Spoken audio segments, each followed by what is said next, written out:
So you have to go out there and you have to pitch them and you have to sell them on why they should join your program. And so far, AI hasn't figured out a way to do that. You're listening to the Affiliate Marketing Podcast, powered by Advertise, ultimate destination for affiliate program news, insights, growth opportunities, partnerships, and affiliate program strategy.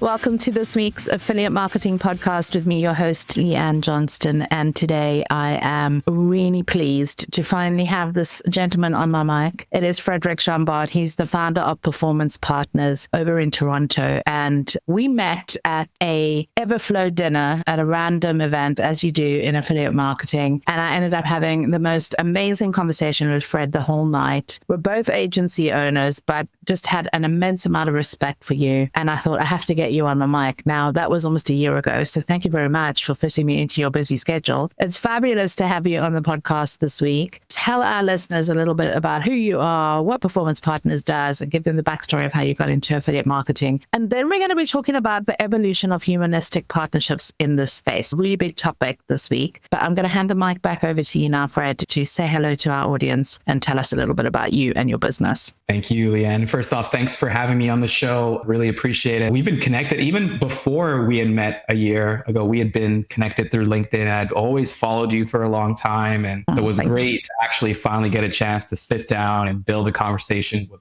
your show in London and doing this podcast. Yeah, you get to meet amazing people in this career. And if you're new to the industry, you really do have to be open to build connections with people that literally sit down with you at a random dinner. And that's how the beauty of this industry works. So I've been in affiliate marketing for 17 years now. I've worked on the network side, managing affiliates and brands. I've worked on the brand side, building and managing programs, and also been an affiliate myself. I got exposure to working with some really big 9-figure brands at a previous network that I worked at. So I worked on like the On It campaign, Goalie, Snow Cosmetics, and took the learnings that I had from there to start my own agency called Performance Partners about 3 years ago. And really what we focus on is, and what's allowed me to have success in my personal career and also the culture that allows us to have the success on the team is really about the human side and like deal making and the sales aspect of affiliate marketing, which I find that not enough people actually talk about. And so we service 8 and 9-figure e-commerce brands and we build and scale their affiliate programs. And we really just focus on taking a laser focused approach to affiliate recruitment. So let's get into the nuts and bolts of this week, which is building humanistic partnerships. Now, we're living in an age of where everybody is using AI to write email copy, send out email campaigns. We're using AI to look at data. We're using AI in every aspect of our lives right now. If you're in digital marketing, everybody's doing it. Everybody's talking to ChatGPT and Claude and learning how to prompt. We're all doing it. What is one of the things that you've seen change significantly since when you started in the industry almost 2 decades ago to now, where we are in this kind of like pivotal moment of AI coming into the play of building partnerships? Why do you think it's so important that we keep the humanistic element of the sales side of this industry? Yeah, so that's a good question. When I got my start, when it was like prospecting for affiliates, it was like manual, one by one, trying to find a domain. And then you would try to find an email. Most of the time, the email was private and you would just go through lists and lists of affiliates to find a few contact info. Fast forward to today, and you have tools where you put in domain name, a keyword, a competitor's keyword, and you can get a list of 300, 500, 1,000 affiliates, get their contact info, you get their LinkedIn, you get all the data in a blink of an eye. And so that's, to me, like one of the ways that AI has improved the industry and has like really moved it forward. But the thing about affiliate marketing, and I'm going to mention this a lot, is that it's still human relationships at the end of the day. So it's really good if you want to prospect, if you want to build out a script, if you want to do some data enrichment, if you want to find out information on the affiliates. I always use this example, right? So if you want to recruit a small affiliate, you don't have to have a sales process. You can just give them a link and they're going to just sign up. They may not do a lot of like volume and stuff, but if you want the really good high quality affiliates, you have to understand that everyone is pitching them. And so you can expect them to either know about that your brand exists or that your affiliate program exists. So you have to go out there and you have to pitch them and you have to sell them on why they should join your program. And so far, AI hasn't figured out a way to do that. That's still something that relies on that human touch, that human ability to connect with someone one-on-one. I got to tell you, that is so important because I get emails like this every day. Like for some reason, because I talk about affiliate marketing so much, people think I am an affiliate, but I'm not. I'm actually an agency. But I get emails from affiliate managers that are constantly telling me to come and join their program. And at the end of the diatribe that they've put into their email, they still haven't told me what the hell is the product, who's it for, and how much they're going to pay me to. The three most important things that I need to know as an affiliate, like why would I take up your offer? What does your product do? Who's your target ICP? And yet they've told me everything else about they give great customer service, they do this, that, and the other, but I don't know your brand. If that initial email doesn't tell me who's my product for, what are you going to be paying me to promote it, and can I actually make a business out of it depending on how I do my traffic, and reasons why I should join the program, and if it's a good fit, if you've actually looked to see if it is a good fit for me and you're telling me this. So a lot of affiliate managers, they don't tell the story properly, which is part of the humanistic part of actually building relationships, is really fine-tuning that content or that outreach or that connection to go, here's where it's valuable for you, Mr. or Mrs. of come and join my program. So it sounds simple, but yet I see it every day. And I'm just like, how does this happen? And that's because we're relying on AI to write stuff. And the AI doesn't have the context about why that partner should be working with you.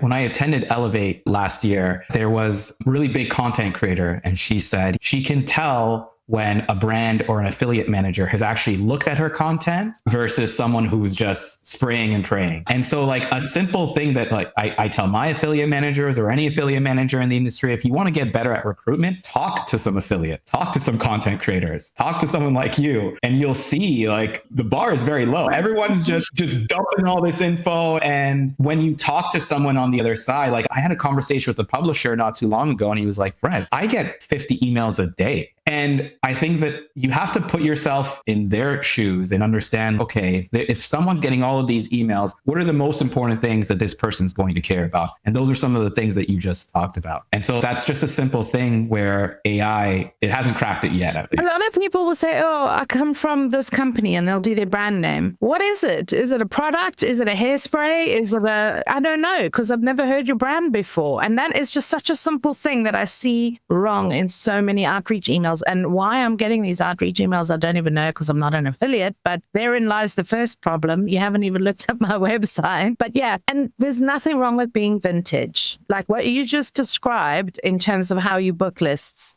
how you found links, how you then looked at websites. That is vintage affiliate marketing and affiliate management. It is going old school, clicking around, looking at what's there, tailoring your content and pushing that forward. Now, I'm not saying don't outreach, because look, this is also a numbers game at the end of the day, but try and tailor your outreach. Instead of sending out 1,000 emails all with the same email to affiliates, bucket your affiliates into these are PPC affiliates. What are they going to be interested in? These are email marketing affiliates. What are they going to be interested in? These are content creators. What are they going to be interested in? And then tailor your content to fit the business that you're targeting. Because there's nothing worse, I think, from an affiliate, and you yourself have been an affiliate, there's nothing worse than receiving an email that doesn't even speak to you about anything that is relevant to you in your life. We get these emails all day. Like we all get spam emails from people that are trying to sell us stuff. And that isn't the problem. It isn't the problem that the emails are being sent. It's the quality of the communication that's being sent that to me is the problem in today's world. Yeah. And so like you can use it, right? We're not saying to not use AI. Use AI, pull your list, but then you have to look at the list. Email, like if someone did a quick check on you, they would clearly see that you're an agency owner, and then they would remove you from their list. And that's where the human aspect has to come in. So it's a balance still. It's yes, use AI to your advantage, but you still need that human aspect. So talking about humanistic partnerships, because I think this is very important in like where we're headed in the next 5 to 10 years, especially as AI and LLM is coming in. We've now AEO citation, brand citation, all of that's coming into the affiliate channel now that we need to be thinking about in our strategies. What are some of the tips that you can give to people around keeping a humanistic management approach with their partners? What are some of the things that you and your team are doing to just keep that humanistic element inside the program management when, the day-to-day is is quite administrative, but how do you keep that personalization going? So again,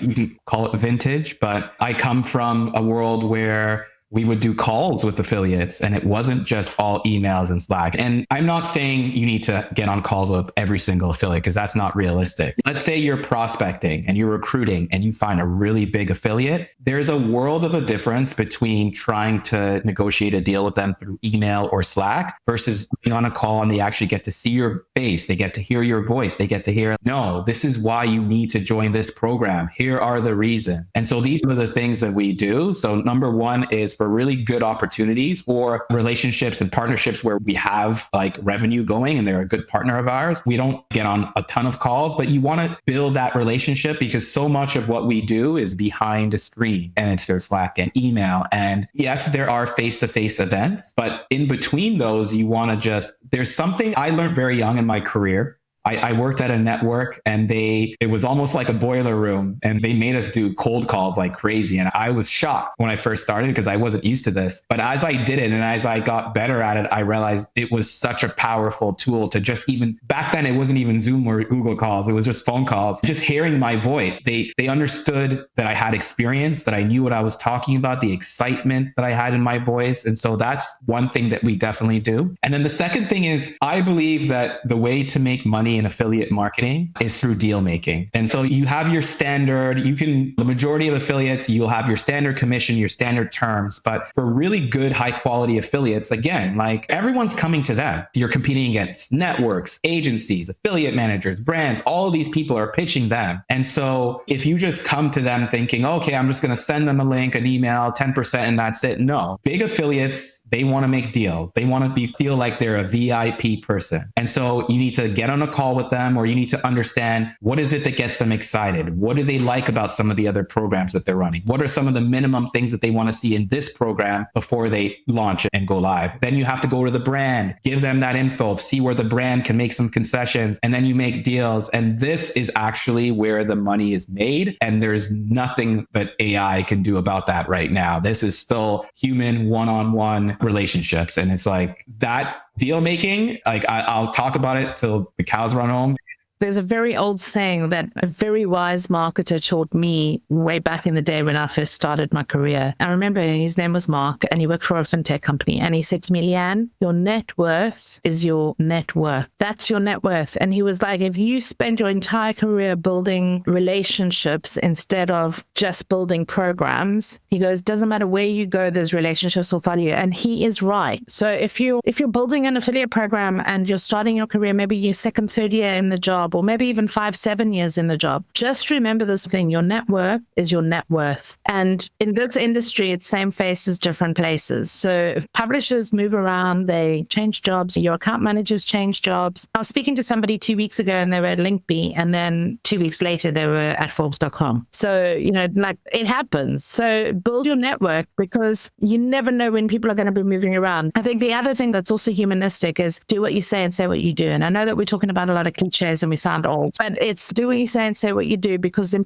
that's when trust gets built, because trust is actually a micro interactions. It's micro interactions with people. So for example, and let's use us as an example for people listening in. You'd never met me before. You'd seen me on LinkedIn, and I've got a few thousands of people on my LinkedIn, but I don't know everybody personally. However, if somebody approaches me at an event and says, oh, I'm on your LinkedIn, immediately I'll stop and have a conversation with them, because I know that they've taken the time to actually connect to me and they must have seen some of my content and it must have resonated with them. Therefore, I will give them my time, whether they have something to sell me, something to buy from me, something to ask me. That is micro interactions of trust. And it starts with what you put out into the world. So what you send out to affiliates is the first impression that they get of you and your company and your affiliate program. And that is why humanistic relationships are so important in this space, for me at least. Yeah, trust, belief. If you were to talk to a lot of the affiliates that I've worked with, one of the things that I'd be very proud of that they would say is Fred is someone, if he says he's going to do something, he goes out there and does it, right? And that you keep stacking those kind of wins in terms of them believing what you're going going to say. And then what'll happen is I have affiliates that have worked with me at multiple different places throughout the time. And I always tell my team, the definition of an elite affiliate manager is when you can build the trust of really good affiliates. And not trust as in, hey man, how's it going? What are you doing this weekend? Like trust as in, hey affiliate, I have this new opportunity. Here are the reasons why I think we should test it out. And they're like, you know what? I trust Fred or I trust this person because we've done business in the past and I'm going to trust them for a new program again. Trust is also built on actions as well. So pay your affiliates on time. That's a signal of trust. Make sure that you're budgeting properly so that it's not like on again, off again, on again, off again. There's so many we could talk about micro interactions of trust for a whole episode. And actually that gives me a good idea. But you've got a lot of philosophies that you put out on your LinkedIn as well. And I can share your comments and stuff too. But like you were talking about media buyers and why media buying affiliates are the real deal. Like why programs should be buttoning down on that. So talk a little bit about what you're seeing in terms of partnerships that really blossom on the back of these humanistic relationships and why it's so important to bed these partners in early in your program scale. Yeah. So, first off, my main background in affiliate marketing has always been with media buyers. So these are the ones that I know the best. And the thing about media buyers that I always let people know is there are different types of affiliates and everyone has their benefits. The media buyers, unlike a lot of the other affiliate types, once they find a program that's profitable and that works for them, they have the ability to scale because all they need to do is just increase their budget, double, triple, quadruple their budget. So the ability to scale, there's nothing like a media buyer. Now, the thing where it comes into like the trust aspect and the human approach is these media buyers are using their own money. Like they're not getting traffic from organic means or anything like that. And they get burnt a lot. Like if you were to have a panel of media buyers, they would probably say 90% of the campaigns and programs they test just don't work and they lose a lot of money. And everyone is pitching them, telling them, oh yeah, I run this offer. It's great. It's all these different things. It's amazing. And especially with these affiliates, trust is so important. And the other thing as well is they don't really advertise. Like if you're trying to work with a content site or an influencer, it's pretty easy to find their contact info. But the media buyers, they don't really advertise that they're media buyer. You can have that runs paid ads. And if you wanted to work with them, they would charge you a normal agency retainer. But what they don't tell you is on the side, they run affiliate campaigns on a performance basis. And so the only way you're going to be able to work with the media buyer and that's an affiliate is if you have a relationship with them. So like they really are hesitant in terms of working with new people because they lose so much money at all times. And so they're the best affiliates to work with, in my opinion, if you're looking for scale, but you really need a specific strategy because it's not the same as working with a content creator or any other type of affiliate that gets traffic from organic means. Yeah. So are you still finding that the segmentation of programs is important? So the ratios of different types of affiliates that you're working in, is that still very important, especially now that AEO is coming into play now too? So we're moving away from SEO and user generated content, and now we're going into like pre-brand citation and looking at how far back in the funnel you can actually get your affiliates to influence like customer sale. Are you seeing any major changes from the multitude of programs that you touch where segmentation is becoming more important? Yeah, 100%. So we always say your affiliate program creates diversification, your customer acquisition strategy, but then a level down, even within your affiliate program, you need diversification because anything can happen, right? Like we're seeing AI. If you have a content site that's generating a ton of traffic for you and you're just going to sit back and think, oh yeah, that's good enough. It's going to be here forever. Everyone that's been in the industry long enough knows that Google has a bunch of algorithm changes. We've seen it with Meta. These things happen. And so you need to have a diversified approach in terms of what types of affiliates you work with. That reduces the risk exposure of you just losing a big chunk of your traffic as well. So partner segmentation is super important. And the other thing as well is when you start an affiliate program, you don't necessarily know which affiliate is going to convert best, which one's going to generate the most amount of traffic, which one is going to have the highest quality traffic. And so it's important that you test different partner types, not only for the diversification standpoint, but just in the beginning, like it's marketing. You can say, oh yes, you know what? This program needs content creators. I can come in and I can say, oh no, it needs content sites. And we don't know until you test. And taking that kind of marketing scientific approach to it as well is something that we do. Like when do you start looking at diversification of partner types? Because you do a lot of program launches. Like in our agency, we do a couple of program launches, but generally we get clients that are like mid-tier and wanting to scale really quickly and need strategy. So we're like on the opposite side of the scale to you at this point. How often do you find clients thinking thinking about segmentation. And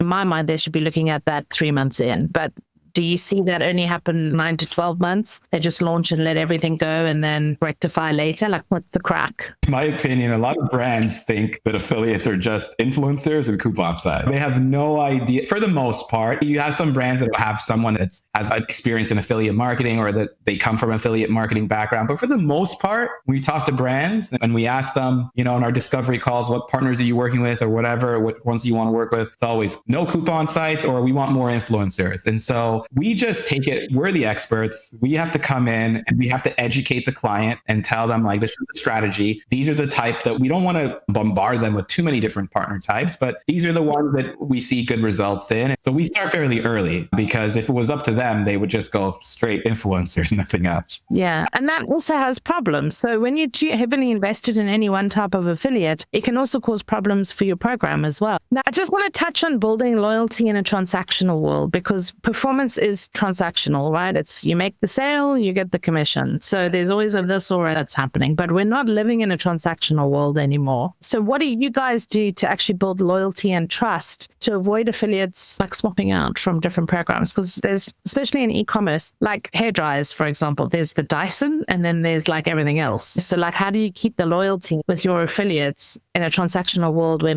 money really talks? Like, what are some of the other things that you can do to build trust, to build loyalty without it always resorting back to money? So first off, money always talks. So that's number one. And like, that's a simplistic way of saying it. But from a deeper level, I always tell my team, listen, on the other side, the other person that you're dealing with is an entrepreneur, and that entrepreneur has bills and they have goals and they need to make profits. And so the number one thing that we want to do for them is show them that, hey, we can either make you money or we're going to really try to make you money. That's at the core of how you build trust with an affiliate. Can this person actually, do they give me good advice? Are they able to guide me and help me make money? So that's number one. Outside of that though, 1A, 1B is really good customer service. And customer service is if they like responding quickly, good communication skills, professionalism, doing what you said you were going to do, and also just moving quickly too. We are an affiliate. And so we applied a lot of these other programs. And it actually shocks me. Like it's crazy how many programs are out there on all of these like platforms like Impact or CJ. Affiliate managers don't respond. They don't review. They don't give you any information. Like there's no communication. It is absolutely crazy. And so that's why when you have a program where there's good communication, people are professional, people are moving quickly and responding to your requests, like that just sets you apart right there. The thing is, the faster you can quantify and qualify an affiliate to onboard them, the quicker the sales will come. So it beggars belief that you're sitting in a queue for 2 weeks waiting to get approved to a program, because by then, like the affiliates moved on, they found an alternative product. They had the traffic right there and then, and they wanted to convert it. So it really does shock me that you're saying this, that there's still programs out there that are keeping people hanging, because this is a fast-paced industry. It's like you snooze, you lose, brother. So you can't be assuming that you're good enough that everybody's going to want to come and clamor to your door, because there's tens of thousands of affiliate programs to join. If you look at all the networks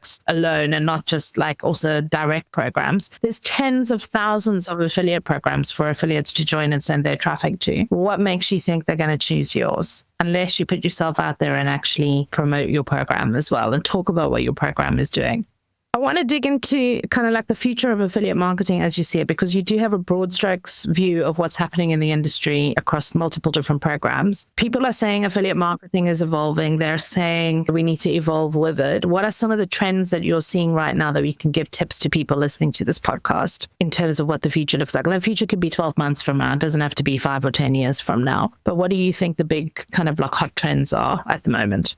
I think like the hardest part about what we do is, yes, you can use a tool and it can give you a bunch of like affiliates that you could potentially work with, but there's still a manual process of trying to figure out, okay, is this actually a good fit with my brand or my client or whatnot? And I think the next phase of affiliate marketing when it comes to AI is better matching the affiliate with the brand. I don't think it's ever going to be 100% perfect, but I think I'm seeing like more and more of these platforms platforms are ranking certain affiliates for certain brands. And like just that ability to give an affiliate manager some form of guidance, especially let's say if you have a junior affiliate manager on your team and they may not have the experience to know who all of these affiliates are, just being able to get a little bit of guidance like, hey, you know what, this affiliate here does really well in this specific niche or vertical, and they would go really well with this other partner. There are platforms like that for programs, but not I've ever seen for publishers. There's no rank unless you can share something, but I've never seen, and maybe that's a job for somebody listening to this podcast if you fancy building some applet or whatever. But is there a platform that you use to specifically like sense check affiliates? I think on Awin there's a ranking tool as well in terms of behavior, but I'm not sure if there is in any other platform. So it is still test for yourself and see if it works kind of thing. Yeah, I feel like with AI, it's crazy because there's so much innovation in our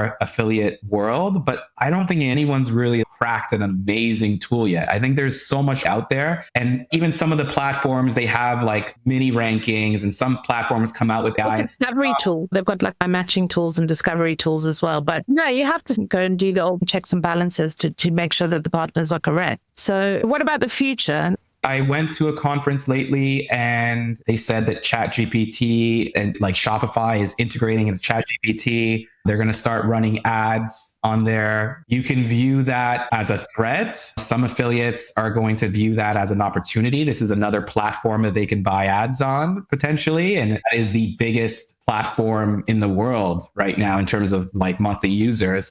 I think we mentioned this before, but like our industry, it constantly evolves. Every couple of years, the sky is falling and people are like, affiliate marketing is dead. I think the stats from the PMA and the APMA, both of them do a State of the Nation report, both in the US and the UK. So it's going to be an interesting ride, I think. Now, I've got a couple of rapid fire questions because people have asked me to start getting a little bit more personal with the people that I'm talking to. So you're it today. So a couple of quick fire questions just to round us off on this podcast. CPA or revenue share, and why? I understand rev share. Both parties are aligned, but I come from the media buyer world and it's CPA only. So I'm going CPA. Well, it's measurable. It's accountable. What's one piece of advice that you'd give your 2009 self when you first hit the affiliate marketing space? Did you give yourself as a piece of advice now till back to then? Patience. If you just keep putting in the work, like it happens. You know, you want it to happen fast. You want the results. You want everything, but just keep putting in the work and keep putting yourself out there, and then it will come to you. Yeah, I love it. Best marketing book you've ever read and why? Best marketing book that I've ever read. That is a very good question. I could tell you the last marketing book that I just read this past weekend was Alex Hormozi's $100 Million Money Models. And it was just one of those books where I was taking notes. If you could only use one communication channel for affiliate recruitment, what channel would it be? Ooh, I would go with email, but I like doing calls, like Zoom calls. See, mine would be LinkedIn because the whole planet's on LinkedIn, and it would be WhatsApp.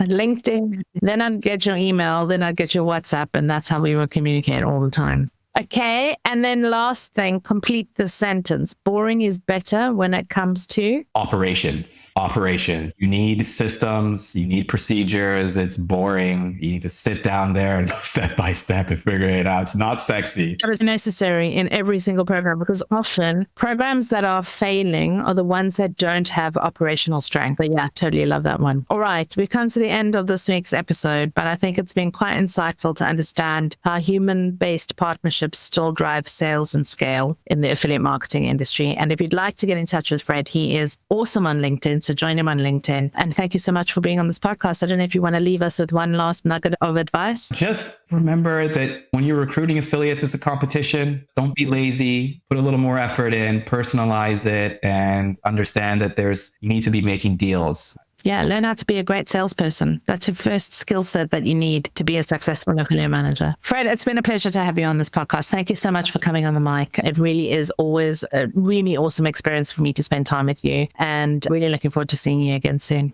Thank you so much for having me. Appreciate it. Join thousands of digital marketers who trust Affiverse for the latest trends, tools, and tactics shaping affiliate success. Subscribe for free to our weekly newsletter and get expert insights from industry leaders, exclusive case studies and strategy tips, early bird invites to live and virtual events. You cannot afford to miss this. Don't fall behind. Get the news, strategy, and trends that keep your affiliate game sharp. Sign up now at affiversemedia.com and stay connected, informed, and ahead. Thanks for tuning in to the Affiliate Marketing Podcast, your insider edge to all things affiliate.